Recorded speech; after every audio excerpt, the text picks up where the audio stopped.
Welcome back, everybody, to another episode of the Depot Dive. I'm Ross McCorkle, your host, and above me here on the screen, Joe Clark, my co-host, as always. Joe, how are you doing this Thursday? Doing well, doing well. Another busy Thursday. A lot going on. How about you? Yeah, Thursdays seem to be the busy day. We were just talking about this before we got on for recording here, but you got what? The coordinators come on Thursday. Now they used to have Ben's Day on Wednesday, and for whatever reason now the quarterbacks are talking on Thursday, so you got that stacked in there and a couple other things along the way as well. So very busy on Thursdays, but we will hop into our topics today. Before we do that, I want to plug the number at the bottom of the screen, 412-254-3145. You can give us a call or even text if you're a little too shy to have your voice on the podcast. That is totally fine, but we would love to answer your guys' questions at the end of the show. We do that every episode, so give us a call there. We'll hop into our topics. We're going to start by wrapping up the Week 2 game against the Denver Broncos. The Steelers won that game, and it was kind of it was convincing fashion for the majority of the game, but it still ended as a one-possession game. And so, Joe, what do you make of that, and what are kind of some of your high-level takeaways for that game? Yeah, I think anybody who can watch the game could see that the Steelers weren't as good in the second half as they were in the first half. The offense kind of struggled a little bit, a lot more three and outs.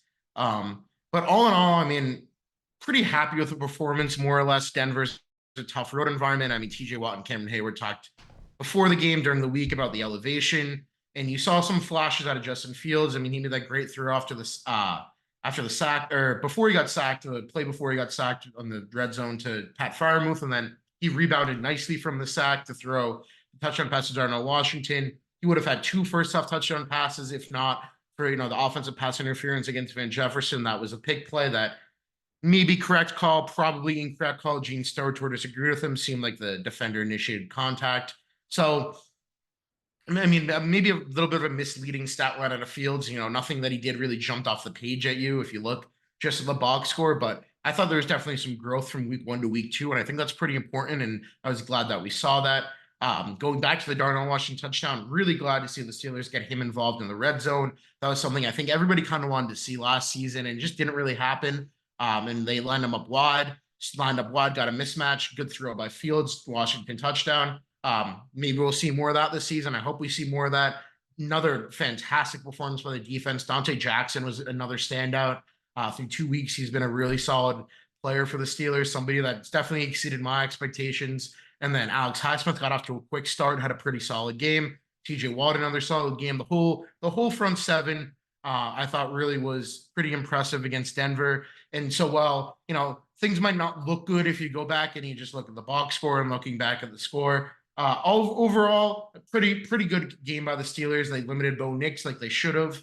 And I think if that Van Jefferson offensive pass interference penalty wasn't called, then we might be looking at this game maybe in a little bit of a different light. But the second half struggles are definitely something that, you take note of, and maybe it's a cause for concern going forward if it continues. Although I think a lot of it, is a byproduct of the road environment, playing against a well-coached Broncos team that does have a pretty strong defense. So not too concerned about that right now, but definitely something to note if the offense looks flat on Sunday against the Los Angeles Chargers.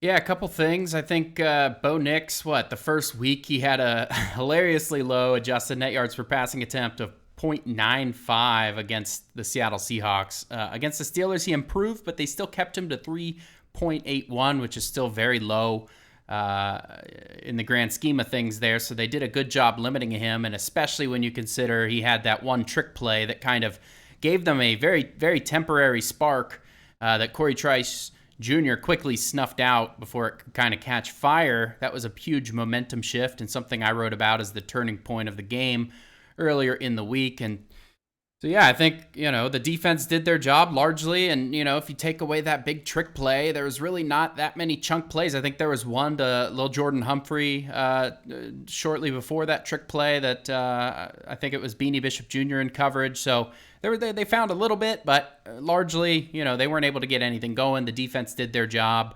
It wasn't the flashiest performance overall. But yeah, I mean, the Steelers are 2-0. And I mean, Justin Fields right now, like you said, it wasn't anything special. But in this hypothetical, and maybe we don't want to get too deep into the hypothetical, but if Russell Wilson was fully healthy right now, you had a 100% guarantee that he's healthy right now, who would you start in week 3? This is a tough one because before the season, I would 100% say Russell Wilson just because of his deep ball and his, the passing game. But something this week that, kind of stood out is, and you wrote about it, is Justin Fields has played in the lowest percentage. He's had the lowest percentage of clean pockets this season. And yet he's only been sacked 4 times through 2 weeks. He's made some plays with his legs. And honestly, the deep ball accuracy has been a lot better than, even though, coming in means like, oh, he has a good deep ball, but the deep ball accuracy has been a lot better than even I thought it was going to be. And I mean, I think you take the week 1, the offensive pass interference call against George Pickens and negated a big gain. Week 2, the holding call against Broderick Jones took away a 51-yard gain to Pickens downfield on just an incredibly thrown ball by Fields. And given what he's shown so far with his ability to use his legs, I'm honestly now in the camp where I would ride with Fields and see what he can do. I mean, it's not easy to win on the road. And week 1 against Atlanta, I mean, look at what Atlanta just did to the Eagles on the road in week 2. So that win kind of looks a little bit better than it did even after the game, even with people having high expectations for the Falcons. So I've been impressed with Fields. I think the Steelers are 6th in the NFL right now in average time of possession. And that's kind of how this team, we've thought, for the last few years, is how they'll win games. They'll chew clock, they'll run the football, and they'll go downfield and make the deep throws when they have to. And that's what they've done through 2 weeks. Obviously, it's just been 2 weeks, and Fields could struggle on Sunday. And hey, my opinion might change if Fields puts up a stinker on Sunday or if he struggles a little bit and the Steelers lose. But through 2 weeks, I kind of think maybe just keep building this thing through with Fields and see what he can do, see if he gets more comfortable in the offense. Because so far, I mean, penalties have kind of hurt his stat line and, maybe see more of what he can do downfield. So I'm really, pretty happy with what I've seen out of him so far through 2 weeks. And I think that he could really develop maybe into the quarterback of the future for this team. And, sticking with him for the next few weeks, even if Wilson does return to full health, could maybe even just give you a better idea of that if Fields can be your long-term answer at quarterback. Because right now, the Steelers don't really have one. I mean, both Fields and Wilson are going to be free agents after the season. So, and with Fields being younger, I think he's the more likely guy to become that long-term option. So I would definitely stick with him as it stands right now. Monday, maybe won't be the same thing, but through 2 weeks, I'm really happy with what I've seen out of Justin Fields. Yeah, it's hard not to be at least a little excited. I mean, it's the first time the Steelers have started 2-0 on a road trip since 1999. They've only gone, I think, 2-0 maybe 8 times over the last 25 years.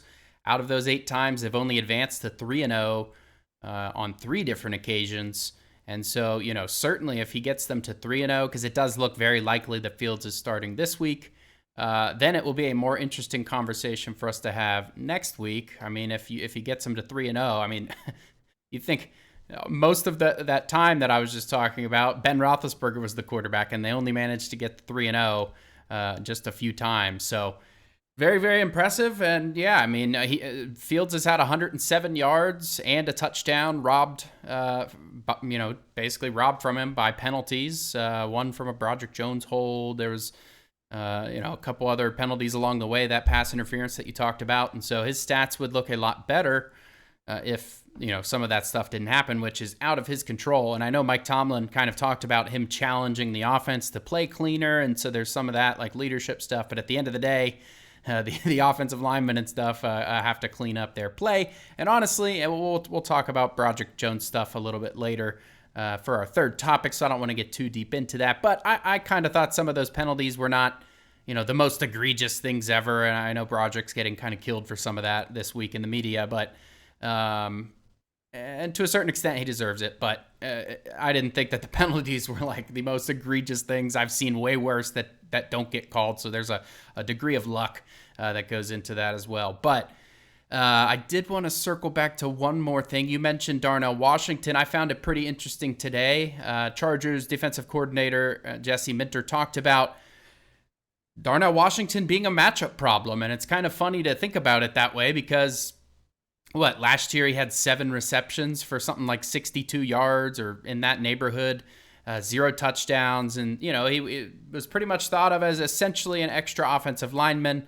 They were not using him in the receiving game at all. Now, I don't know if anybody had on their bingo card Darnell Washington being the Steelers' first and only touchdown through 2 weeks, but that is where we are at now. And so there's defensive coordinators talking about Broderick Jones being a matchup problem, which I thought was kind of amusing. And digging back through that, Darnell Washington had, I think it was either 8 or 9 inches on PJ Locke and something like 60 or 70 pounds. So yeah, that's absolutely a matchup problem. And then I think in this week, in week 3 in particular, you have this amazing edge rushing trio of Joey Bosa and Khalil Mack, and we're all familiar with Bud Dupree.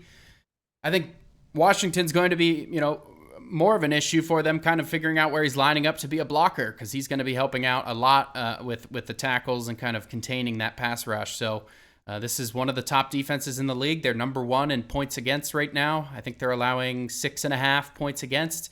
They're number 2 in yards per game against. So they haven't played the best opponents. They did play the Carolina Panthers, who aren't great, but they are still, as of right now, one of the best. And I think some of the players talked today about they want to basically prove that the Steelers defense is the better of the two. And so I think they take a lot of pride in that. And so it should be a kind of old school knockdown, drag out battle. It might be one of the quicker games that we'll watch all year. Just because both teams like to run the ball and all of that. Joe, they talked a little bit about, I think Arthur Smith maybe said this to the team, and we've now heard several players echo the same sentiment back to him about the dam being ready to break for this offense. And can you just talk a little bit about that? Yeah, so basically Arthur Smith thinks, George Pickens said yesterday that he thinks the offense is ready for the dam to break, basically the offense to break out. Arthur Smith said today he's seen it. He's seen developments and improvement throughout the first 2 weeks, but obviously, he said other teams have control over that. They can watch tape and they can see how to defend you. And I don't necessarily think the dam's going to break this Sunday. Like you said, it's going to be a knock him down, drag him out affair. I told my buddy earlier that this is going to be like a 1970s football game. Both teams are going to pound the rock and play good defense, and it might end like 9-7 with a safety. Like it's going to be a real old school game, to use the term like Tomlin used on an Landon Roberts. There's going to be a lot of tooth chippers on both defenses who are going to, make a lot of plays. So yeah, I think the offense has shown a lot of growth. Even from week 2 to week 1, even though, the stats weren't necessarily there. The first half, there's a lot of flow. They move the ball. And I think, the more they play together, this is a team that still had a lot of turnover. The more the offensive line breaks in. As we'll talk about, they rotated right tackles initially last week. Like there's still a lot of, it's not really set in stone right now of what the offense is. And I think the further we get on and the more guys, even conditioning wise, get used to the grind of a season, that the offense is going to put up better numbers. 1 touchdown through 2 games isn't going to get it done. Even though they're 2-0, it's just not going to get it done, especially when you get in the later half of the schedule, when you have, all 6 AFC North games and then the Chiefs and the Eagles.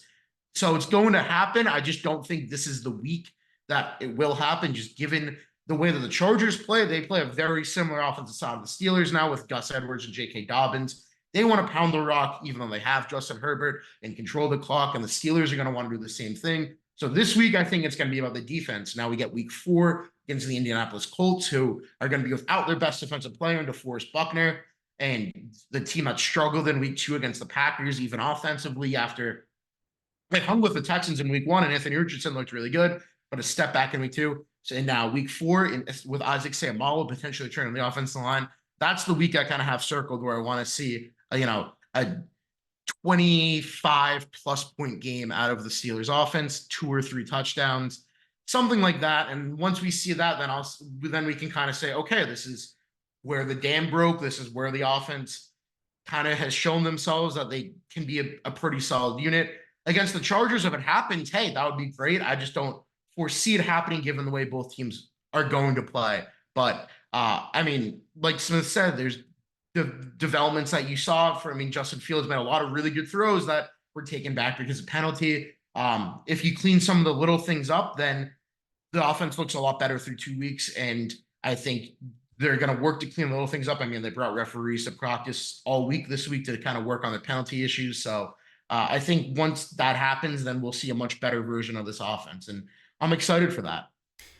Yeah, I think it's if you look at last year, Najee Harris had 139 rushing yards through the first 3 games, and this year he's got 139 rushing yards through the first 2 games. And so, obviously last year they played some difficult teams at the start of the season. It's a little different schedule wise, but I think everyone has seen over the last couple seasons the offensive line gels towards the end of the season. The running game starts, kind of coming together and being one of the best in the league by the end of the season. And so if their starting point's a little higher than where it had been, then, you can assume maybe the high end of things is going to be a little higher too. So I think there's still a lot of optimism there.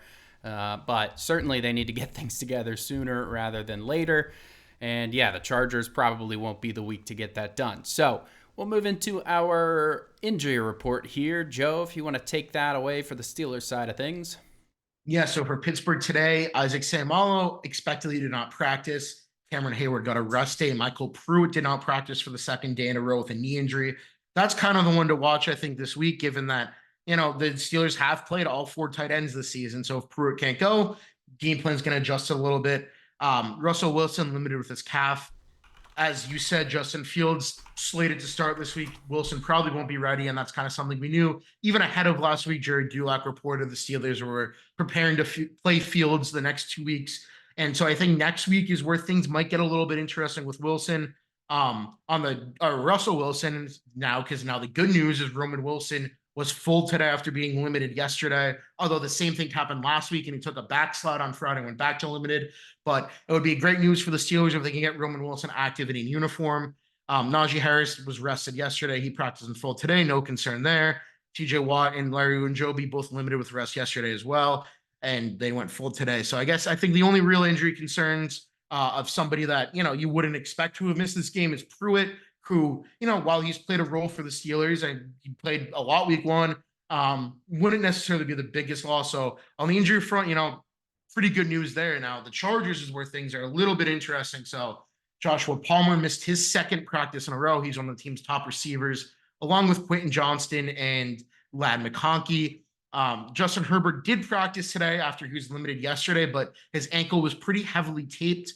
And he admitted after the game on Sunday, he got kind of rolled up on and fumbled on a third down play and admitted he was sore. Jim Harbaugh kind of downplayed it yesterday, but he didn't practice with the ankle taped. It's fair to question whether Herbert will be limited on Sunday. I mean, it seems like that he will play. He'll do anything in his power to play. But one of the things Mike Tomlin talked about in his Tuesday press conference was, they were surprised by Justin Herbert's mobility the first time they played against him. And obviously, if Herbert's limited with an ankle injury, he can't move as well, then that will spell good things for Pittsburgh's pass rush, maybe getting to him and kind of limiting his escapability a little bit.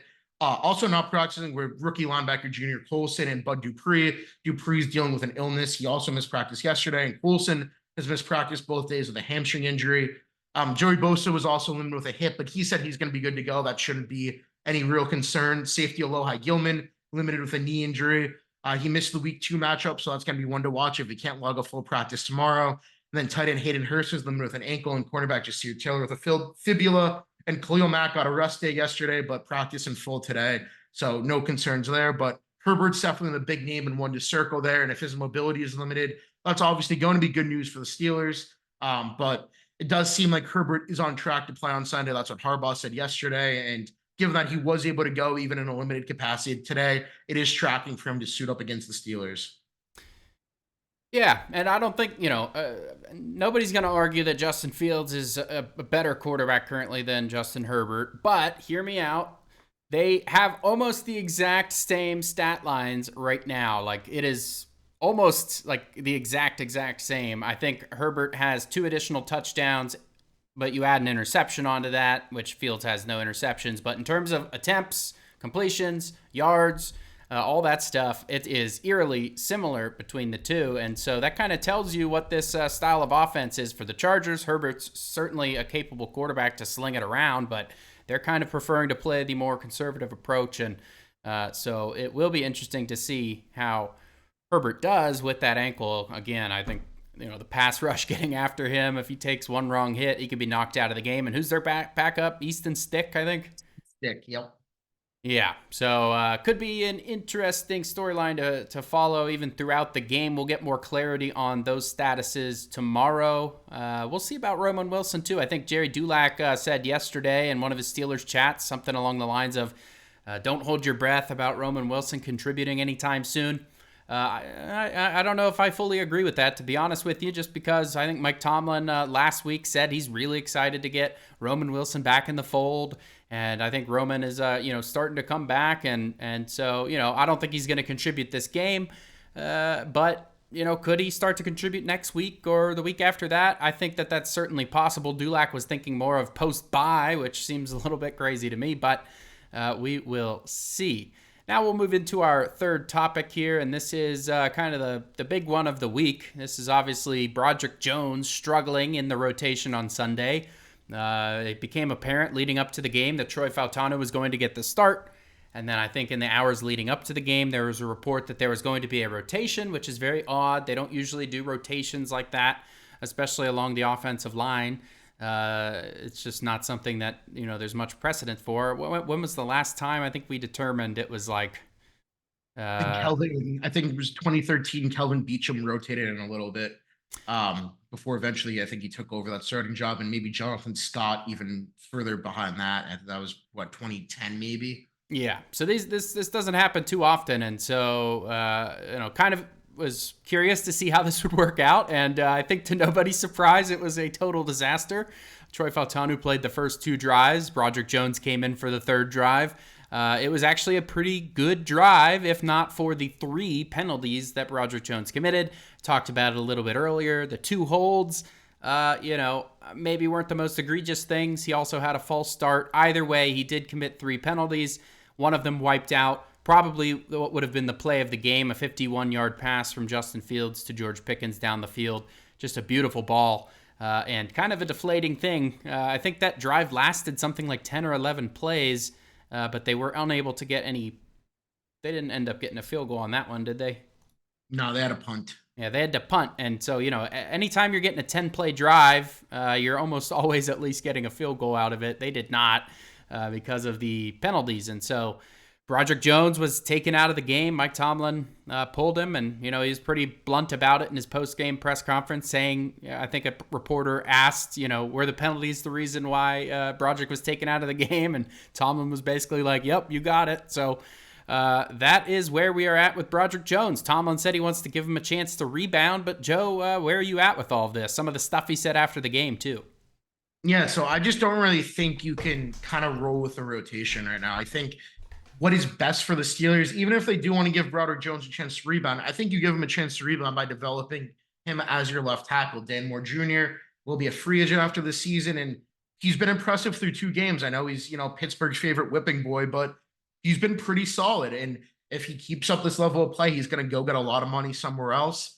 And you have the perfect opportunity to then play Broderick Jones at left tackle, the position he played in college, the position where Omar Khan said they want to play him long term, and then still have Jones and Fautanu both starting. So I think for the Steelers, it's kind of best to let Fautanu settle in at right tackle. Don't have Broderick Jones, over his shoulder, potentially rotating in. Work on developing Broderick as a left tackle. Now, I know Mike Tomlin said he's going to keep working at left and right tackle, but I just don't see any way they can go back to the rotation. And as you mentioned, Broderick's post-game comments, which I want to preface this as saying he kind of got unfairly criticized by a lot of the fan base for even him going up and talking to the media is, after a game like that, a lot of guys wouldn't do that. And he kind of took full accountability, but he did say that if he's not starting, then he doesn't, feel like he should be playing, which, out of context, it doesn't sound great, but for guys, they're guys are so routine oriented in the NFL. Like you're going to go through the same routine to come in, the 3rd and 6th or 3rd and 5th series of the game.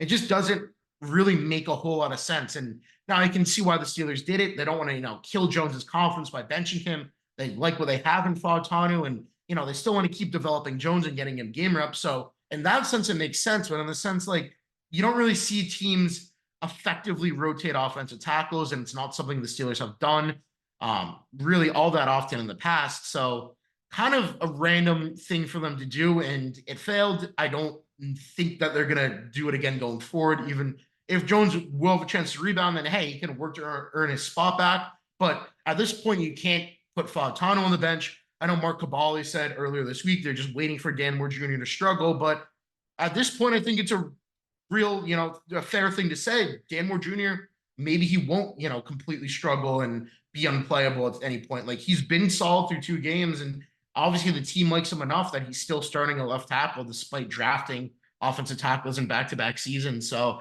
it's going to be interesting to see what they do. But I think you kind of have to stick with Fautanu at right tackle, and right now Dan Moore on the left side, and just work on developing Jones through practice. I mean, he said it today. I mean, he said I played like shit, and I mean, the 3 penalties he did, like you said, the one hold on the 51-yard play, it was kind of late. It was a jersey grab. It didn't have a huge effect on the play, but he did grab the guy's jersey. It's an easy flag for a ref, and Clete Blakeman's crew has thrown a ton of flags in the first 2 weeks. It's just one of those things.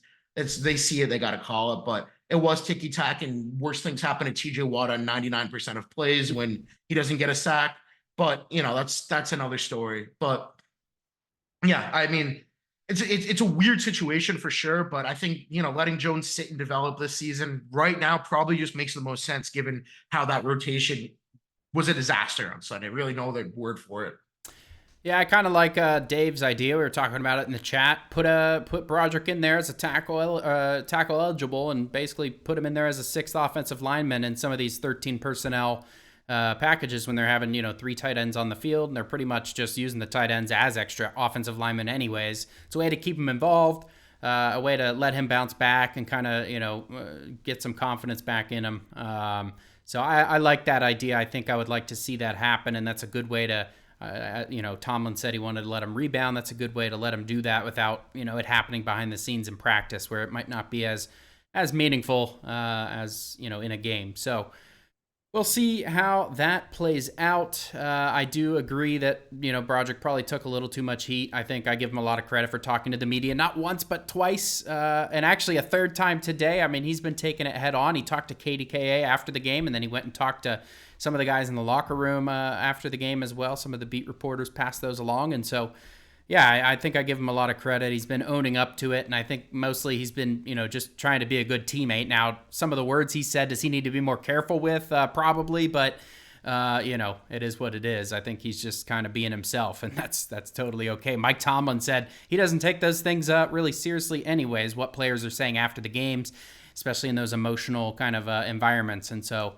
if he's not worried about it, I'm not worried about it, and we'll just have to see how this thing develops. But yeah, Dan Moore Jr., top 10 offensive tackle per Pro Football Focus right now. I know nobody wants to hear that really, but he is playing very well. He's only allowed 1 pressure in 2 games, and he's just, I mean, what can you say? He's taken the leap. He's ready to get paid, and so, I commend him for that, and I think the Steelers are a better team right now because he's taken that leap, so we should all be happy about it. But that is beside the point. We're going to move into our listener question here. This one is from our favorite, Brett from San Angelo, Texas. Brett, you're holding down the phone line. We love it. Thank you for giving us a call. We do want some more questions. We want to hear from the rest of you as well, so call at 412-254-3145. Here's the question. Hello, Depot Dive. This is from San Angelo, Texas, and my question is, if you look at, obviously, we all know that Russell Wilson's performance this year will basically give him first crack at the starting job next year.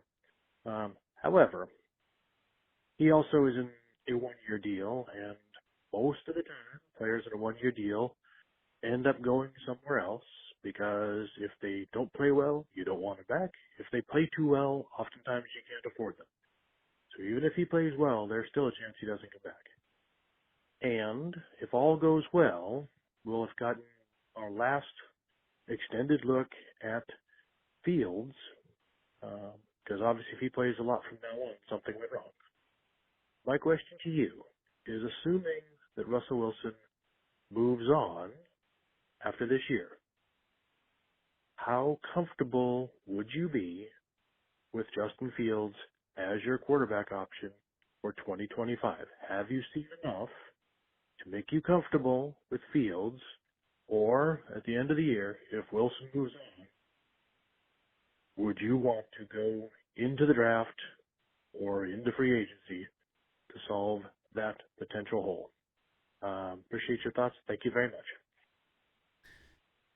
All right, thank you, Brett, for the question. And I think this was actually asked a little bit earlier, so there's a little bit of context. Obviously, Justin Fields has started the season, and so there's a little bit of a different context here to his question. But the gist of it is, right now, are you comfortable with Fields or Wilson as the starting quarterback in 2025?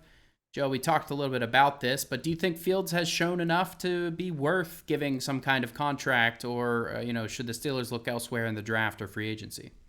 Yeah, I mean, again, it's tough to definitively say through 2 games, but as we talked about earlier in the show, Justin Fields is in everything asked of him, and I think the biggest thing for me that makes me comfortable. So to answer the question as of right now, I would say yes, I am comfortable. And the biggest thing that makes me comfortable is he's not doing the stuff that kind of killed him in Chicago. He's not taking the bad sacks. He's not turning the ball over. He's not taking, with the sacks, the bad fumbles. He's not, throwing it up for grabs downfield. So he's playing within the offense. And I think having Arthur Smith as his play caller has, been a big part of that and has helped him a lot.